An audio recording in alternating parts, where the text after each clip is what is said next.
Yes, SPN TV tumuraho turabasuhuje kandi tugarukanye za mbaraga zacu zidasanzwe tuzanye ikiganiro gishyashya cyangwa se tubyita icyegeranyo nk'uko twabibamenyereje muri benshi. Uyu munsi ni umwanya twahariye abagabo cyangwa se abasore muri mu rukundo mufite abasheri cyangwa se abafiance mushaka ko imishinga iri imbere.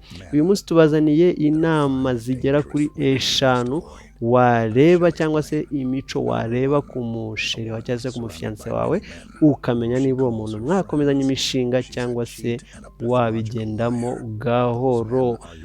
Gabo dukunda mube muri hafi, basore inshuti zanjye mube hafi mukomeze mwiyumvire kandi ndakwinginze shyiramo akavorime wumve neza, ushatse wafata na biku kandika kuko ibi bintu ni ingenzi kuri wowe.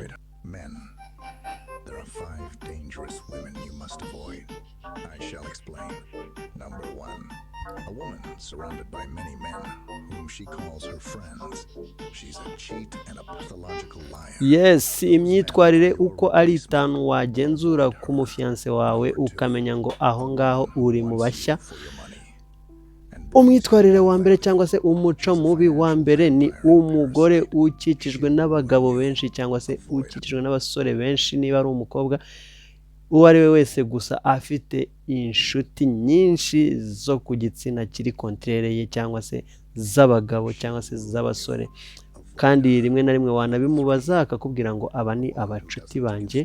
Aho hantu mugabo uramenye ndakwinginze uzabigendemo gake kuko izo nshuti ntago hazajya haburamo izi gusimbura mu gihe utari kuboneka neza. Ibyo bintu ni umuco utari mwiza ku mugore cyangwa se ku mufiance wawe.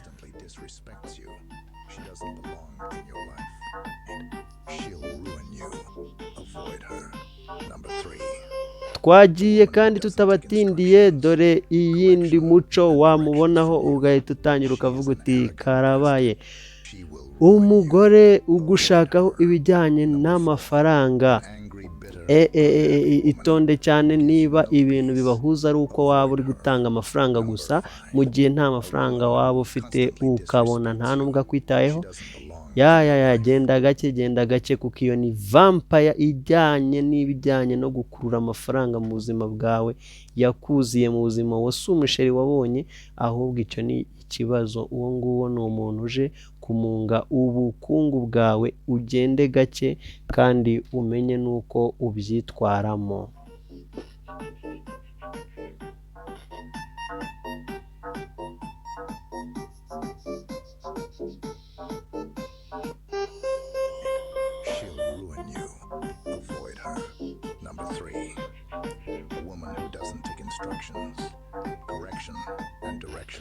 Twihute tugere ku ngingo ya 3 cyangwa se ku mwitwarire wa 3. Imyitwarire ya 3 turahasanga umugore utagenda ku mabwiriza yawe cyangwa se ngo yumve inama uri kumuha, ahubwo ibyo umusabye cyangwa se ibyo umubwiye ugasanga ari kwikorera kontrere yabyo.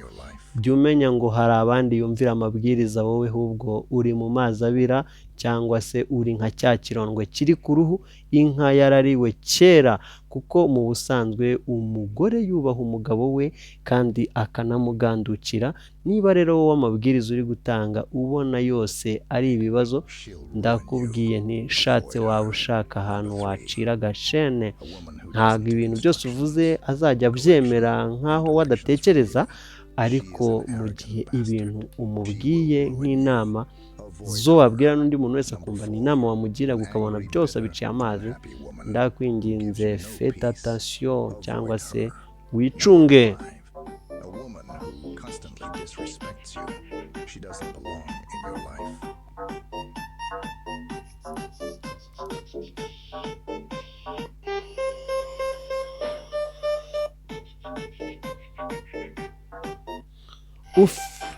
Ufite umugore w'umunyamujinya, uwo ni umwitwarire wa 4.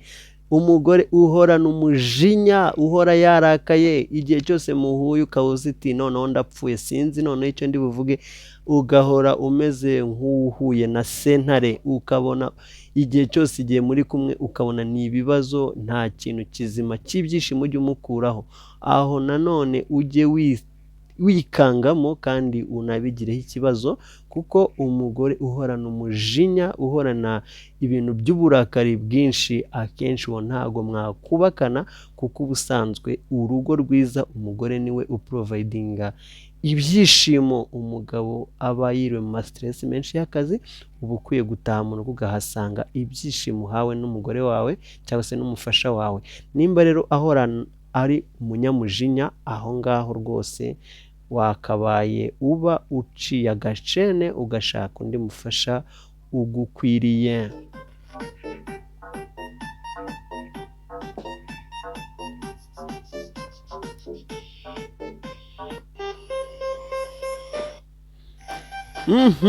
Ntago tubatindira nanone, reka dukomeze ku ngingo ya 5.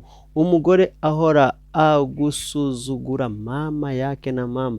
Umugore uhora agusuzugura ibintu byose uvuze, uburyo tuvuge ugiye mu bantu utanze igitekerezo, umugore wawe akaba ari we wa mbere ugica amazi, cyangwa se sheri wawe akubaza ariko ubwo nk'ubwo ubuvuze iki, uri mu mazi abira, nta nubwo ari proud yawe, nta nubwo agukunda, ahubwo wowe uri nka cya kirondwe cyaheze ku nka.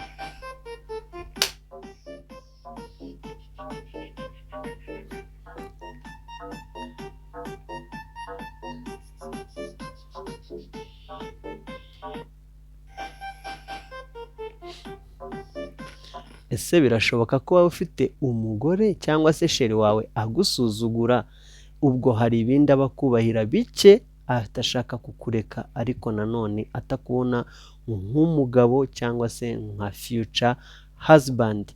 Rero niba agusuzugura cyangwa se atakwemera habe na gake, uzamenye yuko wowe uri mu mazi abira, cyangwa se uri igikoresho ari kugukoresha, narangiza kugukoresha azakujugunya, cyangwa se umeze nka orbit, nushiramo umutobe azagira ate, azagucira.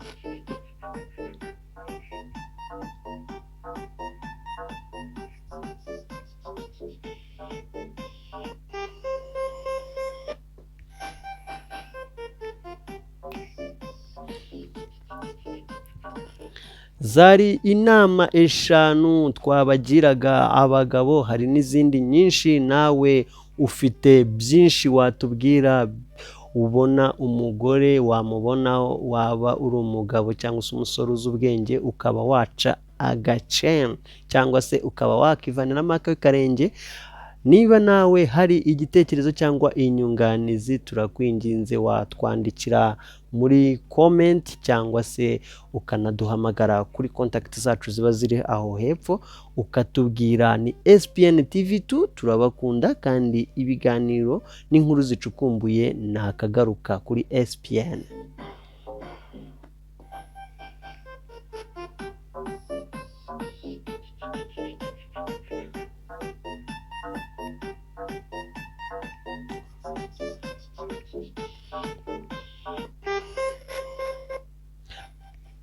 Ntago tuvuze imico mibi gusa y'abadamu, tuzavuga no ku mico mibi wabona ku mugabo cyangwa se ku musore, abakobwa cyangwa se umudamu akamenya ngo uwo musore ni ikigeragezo mu buzima bwe, si uw'inzozi ze.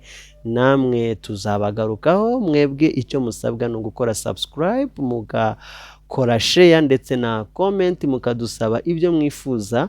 SPN TV2 twiyemeje kubakorera buri kimwe kugira ngo tugume twese tunezerewe. Ciao ciao, naho utaha, ntago tuzatinda. Ejo mu gitondo turabakubita ikindi cyegeranyo kiryoshye, noneho tuvuga ku myitwarire mibi y'umugabo, uburyo ki wayimenya n'uburyo ki wakabaye umugendera kure. Ciao ciao. She'll ruin you. Avoid her. Number 3. A woman who doesn't take instructions, correction, and directions from you. She is an arrogant bastard. She will ruin you. Avoid her. Number 4. An angry, bitter, unhappy woman who gives you no peace. Avoid her. Number 5. A woman who constantly disrespects you. She doesn't belong in your life.